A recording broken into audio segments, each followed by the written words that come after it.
Hello, lovely people. My name is Roel. I am a health and nutrition coach, and I create these weekly videos to help you to be as healthy as you can be with a minimum of stress, of course, because if it's going to be stressful, then you're probably not going to be doing it. So today, I want to talk about 4 relatively easy health hacks. So little things that you can do, but that can actually make a difference.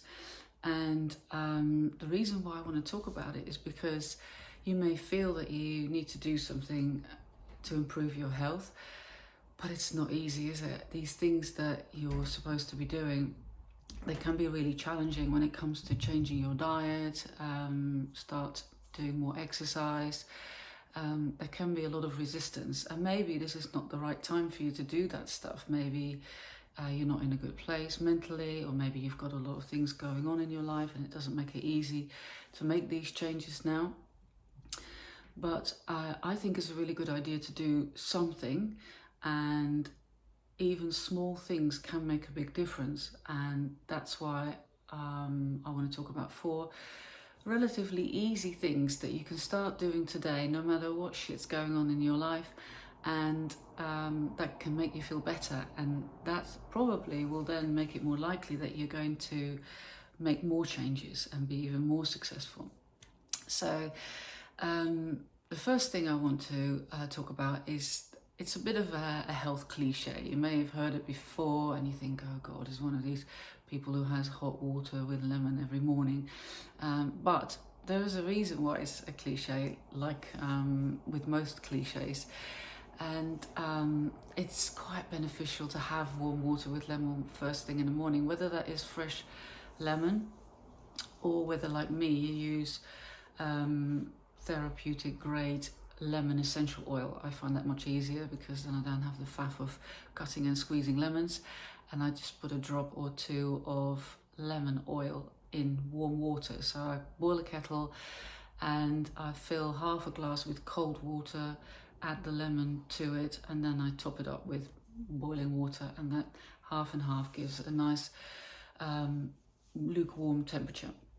So the benefits, one, it keeps you regular, because warm water stimulates bowel movement, so that is helpful. And it also stimulates intestinal mucus production, so that will also help with your digestive system. And it hydrates the colon, so really good for being able to go to the toilet. It also improves bile production, so that's another thing that's helpful with digestion. So if you have any digestive issues, this could be a really easy thing to do that can make a big difference. It also helps to cleanse your urinary tract, because both the lemon and the water act as diuretics, so that makes you wee more. And it improves your oral health as well, because the lemon will activate the glands, what's it called? Salivary glands in your mouth, and that will help to remove a white film that you get on your tongue and on the inside of your mouth, which is caused basically by rotting food and bacteria. And the lemon will help to dissolve that. And so what's not to like? A very easy thing to do, especially if you use the lemon oil. Make sure that if you use lemon oil that you check that it's an oil that you can actually ingest, because not all essential oils are suitable for that. And if you have any doubts about that, let me know, then I can help to advise you which ones to choose. Number 2 is related to mental health, and mental health is really important for your physical health as well, especially because when you're a little bit stressed, you're going to produce more, you're going to have higher levels of glucose in your blood, because your liver will dump some glucose in your blood when you're stressed. So it's really beneficial for your health to reduce and manage your stress levels. That's not an easy thing, by the way, so you might think, well, hang on, you said it's going to be something easy, but reducing stress is not easy. No, I agree. But what is really easy is to take 15 slow, deep breath. So you want to breathe in as if you're breathing into your tummy. So you don't really want your chest to come out that much when you're breathing in. You want your tummy to come out, and slowly breathe out, especially the out breath should be as long as possible, of course without you gasping for air, because that's going to make it stressful. So slow deep breaths into your tummy, long out breaths, and that actually activates your parasympathetic nervous system, and that makes you feel calm. That will reduce your blood pressure and lower your heart rate, and that effect can actually be working for quite a while. So it's not just at the time when you take these deep breaths that you're going to feel calmer, but this can have a good impact on your mental health for hours after you do that. Again, it's no effort, just slow deep breathing. The effort is probably to remember to do it, but it's just so easy, and you notice a difference. Just try it after you watch this video. Just take a couple of slow deep breaths and notice how different you feel after you do that. Number 3 is to walk as much as possible, and it's such an underrated activity. People always think, well, walking, yeah, they know it's not that it's good for you, but I don't think people realize how good it is to walk. So every opportunity you can get, just walk, and you'll find that your glutes are going to be more engaged, because when you're just sitting on your backside, your glutes are not engaged, and that glute inactivity can really cause back pain. And just being in the same position, sitting down with your legs and your hips in that angle, can cause a lot of injuries, a lot of pains. And walking is also really good for fat burning. People think you need to go jogging and running to make sure that you burn more calories and burn more fat. It is true that in the same amount of time you will burn more calories by jogging or running, but walking is very efficient for fat burning. And in fact, there are quite a few studies that I've read that show that walking can be more beneficial for fat burning than running or jogging, because there's more oxygen available in the system when you're walking compared to running, and oxygen is required for fat burning. So it, of course, just walking and not changing anything else is not going to make you ripped, but it will really help. And I think the effort is so much smaller for walking compared to jogging and running, that you're much more likely to want to do it. If you set yourself a goal this week to go running, you may find that when the time comes that you were planning to go running, that you don't feel like it, because it's a big effort. But you can always go for a walk, because the resistance won't be so high for you to do that. So definitely recommend it for fat burning as well. And it also really boosts the immune system, because it aids circulation. It will make your lymphatic fluid move better around your body, so for that it's really good. And of course it's great for blood glucose management. When you are moving, any movement, including walking, the cells in your body will take up to between 70 and 20 times more glucose out of your blood compared to you not moving, and it doesn't require extra production of insulin. So that's really good news for your insulin sensitivity. So just by setting yourself a very small walking goal, maybe a 5-minute walk after a meal, or a 10-minute walk at lunchtime. Doesn't have to be a long walk, and it will all add up, because if you did 10 minutes a day, that will be 70 minutes a week, and that is already nearly half of the recommended guideline for aerobic activity, if you can get yourself to walk at a pace where you're breathing a little bit faster than normal. So that's an easy win, walking.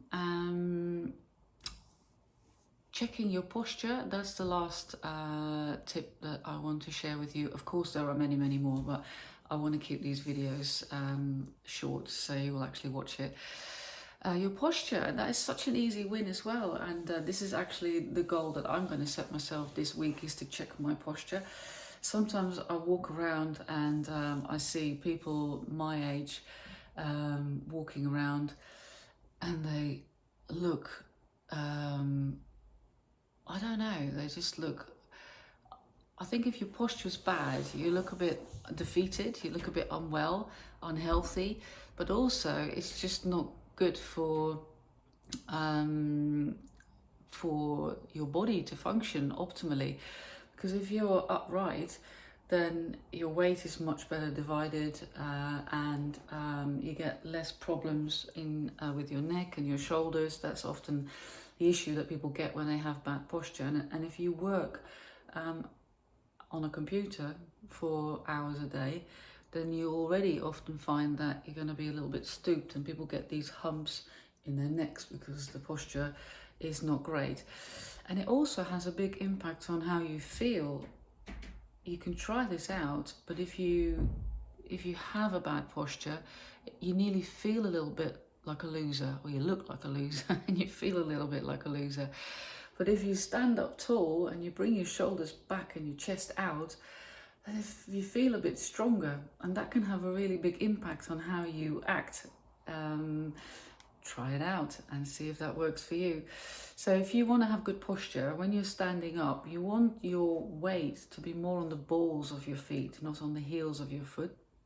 And you want to pull your shoulders back and down, and you want your ears to be in line with your shoulders. So if you have bad posture, then your ears are going to be in front of your shoulders. But if you have good posture, they're going to be in line with your shoulders and with your hips as well. So you want to sort of have your ears, your shoulders and your hips all aligned, and then you have good posture. And you may have to remind yourself, but the more you do that, of course, like with anything in life, the more automatic it becomes. And definitely, so every now and then think, oh, shoulders back and down, chest out. You can also do some exercises to improve your posture. A really good one is if you stand against a wall and you put your arms up. I'm just checking if I shaved my armpits.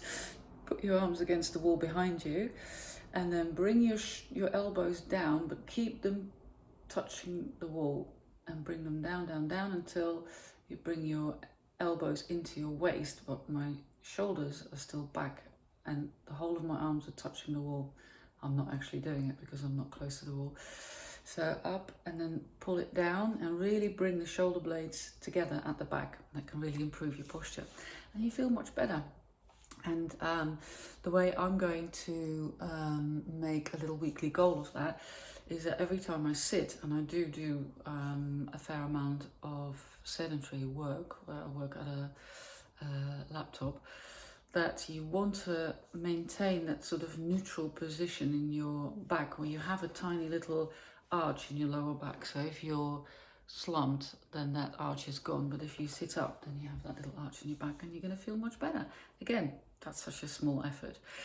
So if you feel like you should be doing something about your health, but you just haven't got quite around to doing it, which I totally understand, maybe pick one of these 4 things that I spoke about today and make that your weekly goal. And I do recommend that you set yourself a weekly goal, because that's what's going to get things going. That's what's going to get that snowball rolling and get bigger and bigger. Because once you start doing something, you feel better about yourself and you're more likely to look at other things that you can do. You will even automatically start doing other things that are good for you. And it could be a really good sort of start.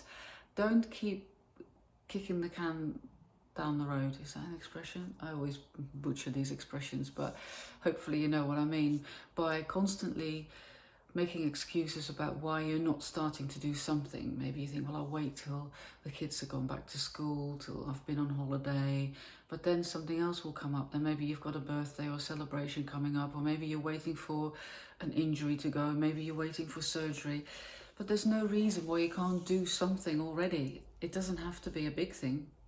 In fact, I think it's great to start with a small thing and then build on that. And soon you will start to see and feel the results. I hope you found that useful. Let me know what your goal is going to be this week so we can inspire each other. And if you're struggling and you've tried to make a lot of changes but it's not happening, let me know and I'll send you a free PDF with some suggestions on maybe why things are not happening, and I'll put a link down below for you to click on, or if you want to have a chat about your health and what it is that you can do to get going, feel free to go to the website and organise a free chat, a free call with me, and maybe that can help you to get going. Have a lot of fun this week, and I'm really looking forward to seeing you again next Sunday. Lots of love.